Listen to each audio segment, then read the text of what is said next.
A través de la Biblia, un análisis de la Biblia libro por libro que le ayudará a crecer espiritualmente. Estos estudios fueron diseñados por el Dr. J. Vernon McGee. Acompáñenos en este fascinante recorrido a través de la Biblia. La palabra de Dios. Gracias por estar con nosotros en el estudio de hoy. Iniciamos este tiempo en oración. Padre Celestial, nos encomendamos a ti para estudiar tu palabra. Te pedimos que tu palabra transforme nuestra manera de pensar y nuestra manera de vivir, que podamos vivir para ti y para tu gloria. En el nombre de Jesús te lo pedimos. Amén. Llegamos hoy, amigo oyente, al capítulo 37 de Jeremías, y aquí entramos a una nueva sección, la tercera sección de este libro de Jeremías. Aquí se le da énfasis a lo histórico. Es como si Jeremías estuviera diciendo ahora, yo les advertí. Pero él está demasiado envuelto en lo que está sucediendo. Él está aplastado, él ha sido quebrantado por el mensaje que ha tenido que dar, y ahora él ve que esto se cumple, y que la ciudad que él ama, y la gente que él ama, y también la nación que él ama, va a la esclavitud, y que la ciudad es destruida. De manera que esto no es un yo les advertí de parte de Jeremías, sino que es el corazón quebrantado de un hombre que estaba envuelto en este programa de Dios. Y él está revelando a Dios. Él es un testigo de Dios. Y si usted quiere saber cómo se siente Dios en cuanto a todo esto, mire las lágrimas en el rostro de Jeremías. Debemos reconocer que ya han pasado 30 años del ministerio de este hombre. Le vimos como un joven de unos 20 años cuando comenzó su ministerio, como un joven sacerdote que fue llamado a ser profeta de Dios. Y él era un profeta de Dios. Ahora, él se encuentra en la prisión, y no solo está en una prisión, sino que afuera de las murallas de Jerusalén se encuentra el ejército del rey de Babilonia. La ciudad ha estado sitiada, ha estado cercada por este ejército por 18 meses. Jeremías no entra en muchos detalles en cuanto a esto aquí, pero si usted va a leer el segundo libro de Reyes y el segundo libro de Crónicas, usted encontrará eso mencionado allí. En realidad, este mismo libro de Jeremías, en el último capítulo, o sea, en el capítulo 52, habla de esto. Y probablemente nosotros mencionemos algo de eso en esta sección en que nos encontramos. Ahora, en los capítulos 37, 38 y 39, tenemos la caída de Jerusalén. Y queremos tocar estos capítulos hoy. Y en el capítulo 37, vemos a este hombre que es puesto en la prisión. Él fue colocado en la prisión porque él le había dicho al rey que no debía hacer una alianza con Faraón y que tendría que rendirse a Babilonia. Y este hombre casi hace lo opuesto a lo que Dios le había dicho que hiciera. Y nos referimos a Sedequías. Nos encontramos ahora en los umbrales de la cautividad de la nación. Leamos los versículos 11 y 12 del capítulo 37. Y aconteció que cuando el ejército de los caldeos se retiró de Jerusalén a causa del ejército de Faraón, salía Jeremías de Jerusalén para irse a tierra de Benjamín, para apartarse de en medio del pueblo. Lo que ocurrió fue lo siguiente. Nabucodonosor regresaba por tercera y última vez. Él iba a destruir a Jerusalén. Antes de esto, él había tomado cierta cantidad de personas cautivas y había puesto a alguien en el trono. En realidad, él había colocado a Sedequías en el trono, y Sedequías era un vasallo suyo. Pero por cierto que este hombre quería escaparse del dominio que tenía el rey de Babilonia, y él trató de hacer un pacto con el faraón de Egipto, quien decidió venir y tratar de ayudar al rey Sedequías. Y por supuesto, lo que a Faraón le gustaría hacer es apoderarse de Israel él mismo, es decir, del reino del sur, de Judá, y ponerlo bajo el dominio de Egipto. Bueno, el caso es que cuando el faraón de Egipto se aproximó al lugar donde se encontraba el ejército de Nabucodonosor, sus comandantes que estaban allí, en lugar de continuar con el bloqueo que habían establecido alrededor de Jerusalén, los ejércitos de Nabucodonosor persiguen al faraón y lo hacen regresar a su propia tierra. Israel pues cometió una gran equivocación en esto. Podemos apreciar que parece en este punto como que Jeremías hubiera cometido una equivocación aquí. Así es que Jeremías, cuando el ejército de Nabucodonosor se retiró de la ciudad, él salió de la ciudad para ir a su pueblo de Anatot. Y cuando él hace eso, notemos lo que sucede aquí en los versículos 12 y 13. Salía Jeremías de Jerusalén para irse a tierra de Benjamín, para apartarse de en medio del pueblo. Y cuando fue a la puerta de Benjamín, estaba allí un capitán que se llamaba Irías, hijo de Selemías, hijo de Ananías, el cual apresó al profeta Jeremías diciendo, «Tú te pasas a los caldeos». Jeremías, pues, es acusado falsamente de haberse pasado al enemigo. Y continuamos en los versículos 14 y 15. Y Jeremías dijo, «Falso, no me paso a los caldeos». Pero él no lo escuchó, sino prendió Irías a Jeremías y lo llevó delante de los príncipes. Y los príncipes se airaron contra Jeremías, y le azotaron, y le pusieron en prisión en la casa del escriba Jonatán, porque la habían convertido en cárcel. Así es que esta gente le toma y le lleva prisionero. Le colocan en la cárcel. Y esta es la cuarta vez en que este pobre Jeremías ha sido arrestado y echado en la prisión.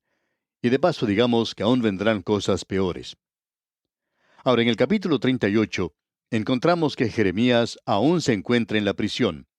Y lo que él hace es enviar de la prisión un mensaje a Sedequías para que éste obedezca a Dios en esta ocasión, ya que el enemigo se encuentra afuera. Y ese ejército va a destruir la ciudad. Leamos lo que dice el versículo 17 del capítulo 38 de Jeremías. Entonces dijo Jeremías a Sedequías, «Así ha dicho Jehová, Dios de los ejércitos, Dios de Israel. Si te entregas enseguida a los príncipes del rey de Babilonia, tu alma vivirá, y esta ciudad no será puesta a fuego, y vivirás tú y tu casa». Jeremías estaba diciéndole al rey que debía rendirse, que él no podía resistir a ese hombre, y que eso era lo que él debería hacer. «Tú debes rendirte ahora». Bueno, por supuesto, Sedequías no quiso escucharle. Él no prestó atención a ese mensaje. Y en los versículos 18 al 20 leemos, «Pero si no te entregas a los príncipes del rey de Babilonia, esta ciudad será entregada en mano de los caldeos, y la pondrán a fuego, y tú no escaparás de sus manos». Y dijo el rey Sedequías a Jeremías, «Tengo temor de los judíos que se han pasado a los caldeos, no sea que me entreguen en sus manos y me escarnezcan».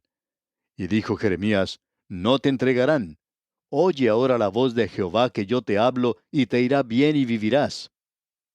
Usted se da cuenta que este hombre Sedequías estaba muy envuelto en las cosas que estaban sucediendo. Y ya que él era un cobarde tratando de hacer paz con todo el mundo y tratando de complacer a todos, él era un político muy típico, y como resultado de esto no complacía a nadie. De manera que él había colocado a esta nación en una gran dificultad. En los versículos 21 y 22 de este capítulo 38 de Jeremías leemos, «Pero si no quieres entregarte, esta es la palabra que me ha mostrado Jehová. He aquí que todas las mujeres que han quedado en casa del rey de Judá serán sacadas a los príncipes del rey de Babilonia, y ellas mismas dirán, te han engañado, y han prevalecido contra ti tus amigos. Hundieron en el cieno tus pies, se volvieron atrás». Este es un cuadro muy interesante que se nos presenta aquí, y no tenemos tiempo para desarrollarlo completamente.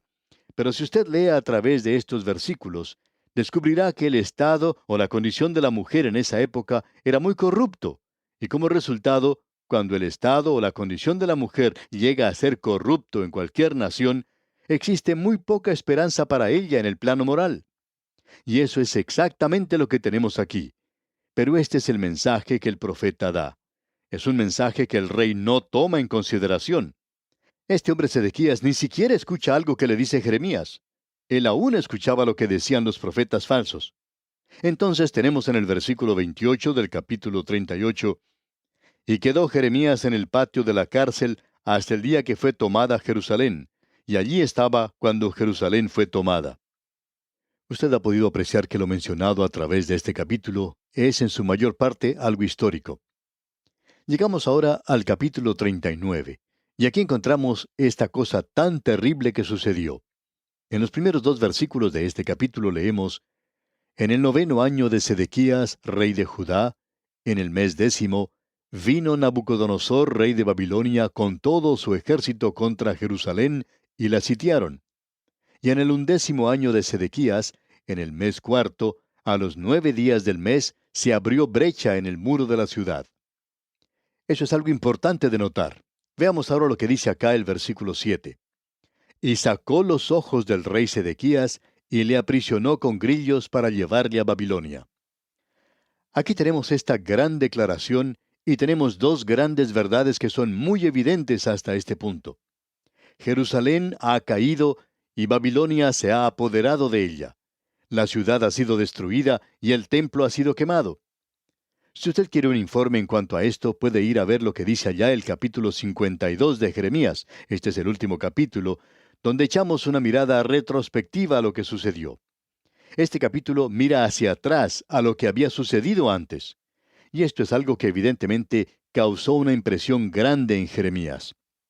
Vamos pues a este capítulo 52 de Jeremías y leemos en los versículos 4 y 5.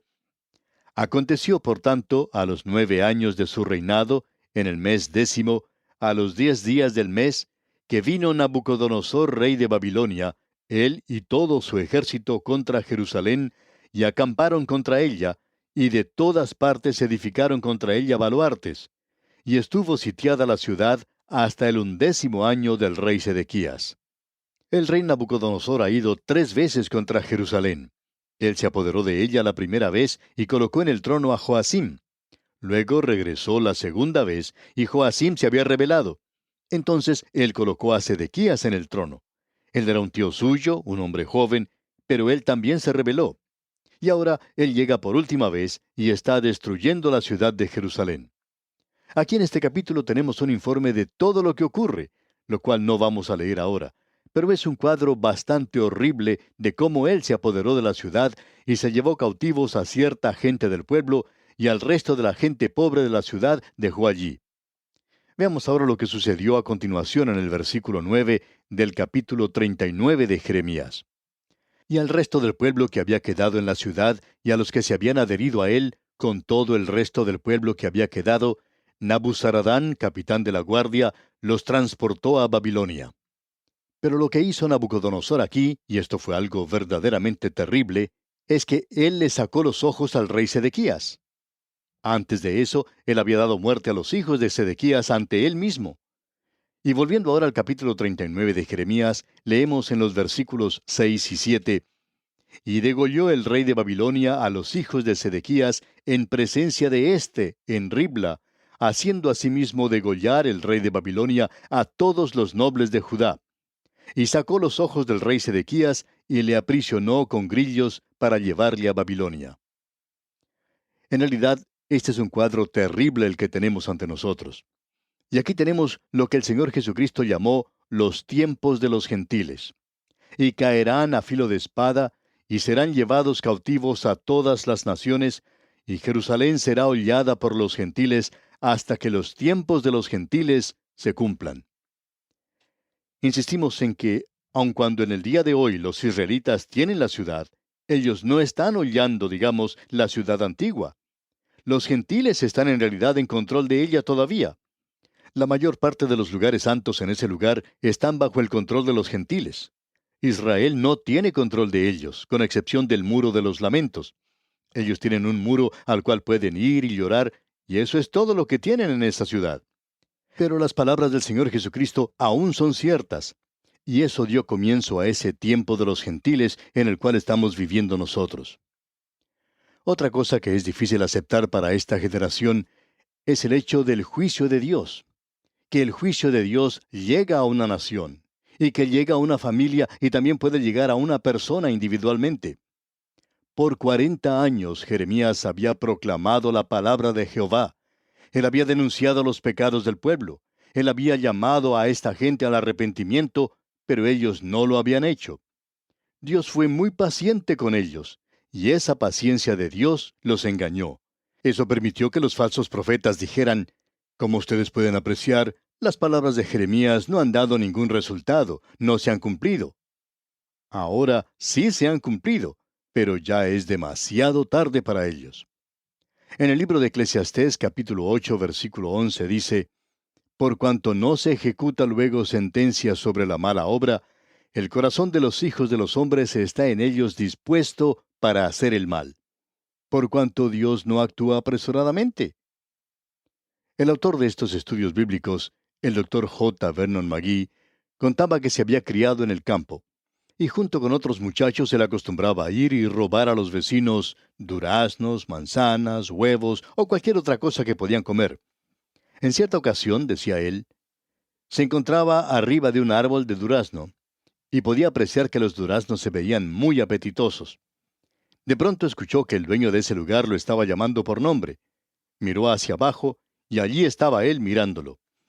Él pensó que en ese mismo instante iba a caer un rayo o fuego del cielo y que Dios lo iba a castigar inmediatamente. En otra ocasión él recordaba que se encontraba robando sandías, pero que él no pudo pasar a través de los alambres de púas que rodeaban el lugar. Él quedó atrapado allí y pensaba que alguien le estaba persiguiendo. Nadie estaba detrás de él, solo era la conciencia que le molestaba. Pero él pensaba que en cualquier momento un rayo iba a caer del cielo y que así iba a finalizar su vida. Y eso sucedía con él a causa de su conciencia. Y hay muchas personas que hoy piensan que porque Dios no actúa inmediatamente, eso quiere decir que Él está siendo generoso con ellos, y que indica que Él no va a hacer nada en cuanto a lo que ellos están haciendo. Hay un antiguo proverbio que dice, los molinos de Dios muelen lentamente, pero muelen muy bien.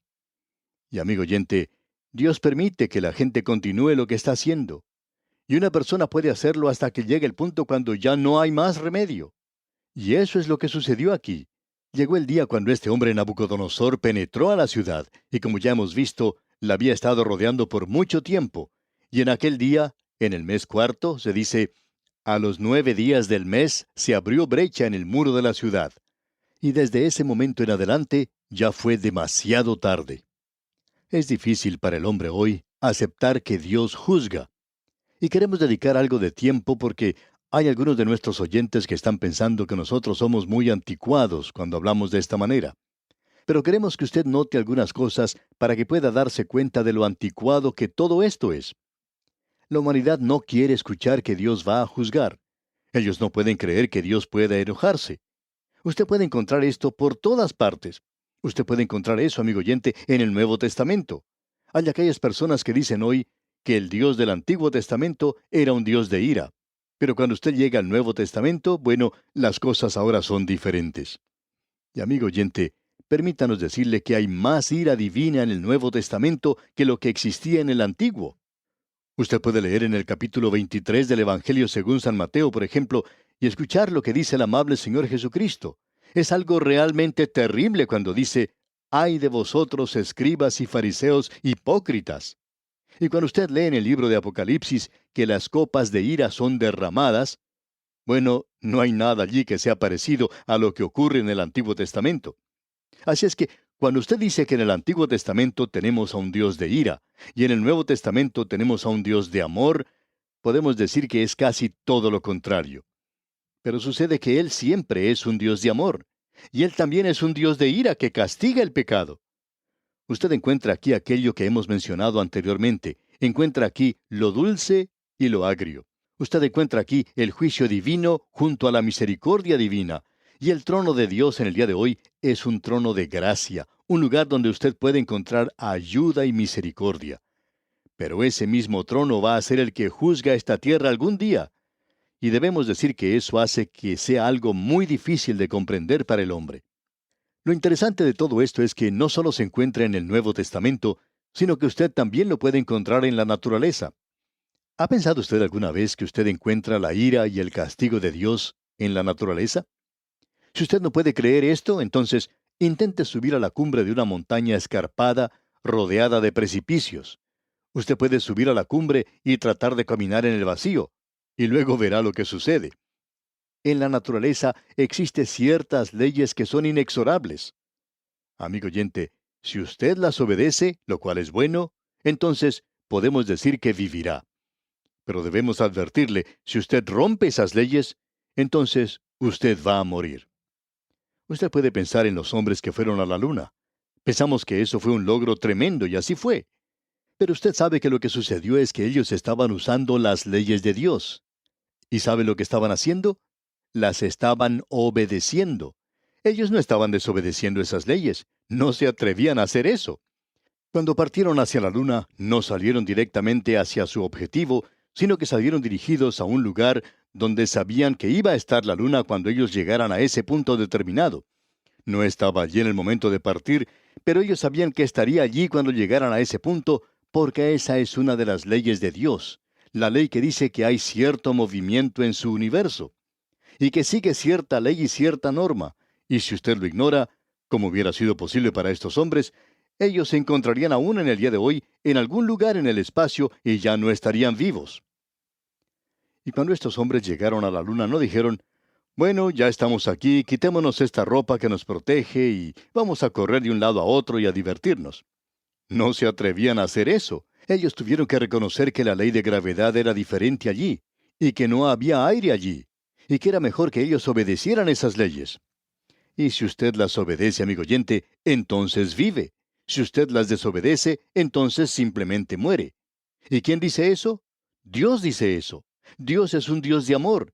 Y aquí es donde Él dice, yo te he amado con un amor eterno, pero te juzgo ahora porque me has desobedecido. La ira de Dios y el juicio de Dios. Si a usted no le gusta esto, entonces puede dar un paso en el vacío desde algún rascacielos que el hombre haya hecho, y usted descubrirá que Dios tiene una ley de gravedad que obra allí, y que Él no revoca, que Él no va a rechazar eso. Él no va a hacer desaparecer eso para complacerle a usted. Amigo oyente, si usted hace eso, usted descubrirá que allí está esa ley. Y debemos decirle que usted no solo descubrirá que esta es una revelación de Dios en la naturaleza, y que la naturaleza proclama su ira y su venganza y su castigo, sino que también usted puede descubrir esto en la historia humana. La historia humana hace eso. Todo lo que usted tiene que hacer es andar a través del corredor del tiempo y mirar los escombros y las cenizas que quedan de las grandes civilizaciones del mundo. Ellas testifican que Él es un Dios de venganza, un Dios de castigo, un Dios de juicio, y que cuando ellos se apartaron de sus altos ideales y de ese nivel elevado moral a cosas bajas, ellos cayeron y desaparecieron de la escena de la historia humana. Y es hora de que los intelectuales de nuestros países comiencen a leer la historia de la manera correcta hoy, y que descubran que Dios actúa en la historia humana. Quizás parezcamos anticuados al decir estas cosas, pero no nos sentimos mal en cuanto a una posición así, porque Jeremías era igual a nosotros. Y el rey Sedequías era una persona muy obstinada, digamos, y los intelectuales de aquel día, aquellas personas sofisticadas, aquellos que pensaban que lo sabían todo, aquellos que habían dejado a Dios de lado, eran personas muy tontas y testarudas, amigo oyente. Así es que cuando alguien nos llama intelectuales oscurantistas, no sabemos lo que eso quiere decir, pero cualquier cosa que sea, no suena como algo bueno. Así es que, como algunos nos llaman, entonces debemos decir, amigo oyente, que eso no nos preocupa porque nos encontramos en muy buena compañía. En realidad, descubrimos que Dios se encuentra en esa área también. Y aquí vamos a detenernos por hoy, amigo oyente. Y como es nuestra costumbre, le sugerimos leer el resto del capítulo 39, como también todo el capítulo 40, para estar al tanto de lo que estudiaremos en nuestro próximo programa. Es nuestra oración que Dios le colme de bendiciones. Agradecemos que nos acompañara en el estudio de hoy. Le invitamos a que visite nuestro sitio en internet a través de la biblia.org. Ahí puede suscribirse para recibir las notas y bosquejos de lo que estamos estudiando y noticias del ministerio. También encontrará la variedad de libros y materiales gratuitos que tenemos para usted. El sitio es a través de la biblia.org. Todo lo que hacemos es posible gracias al Señor y a personas como usted que se unen a nosotros en la obra de llevar la palabra entera al mundo entero. A través de la Biblia es una producción de Radio Transmundial.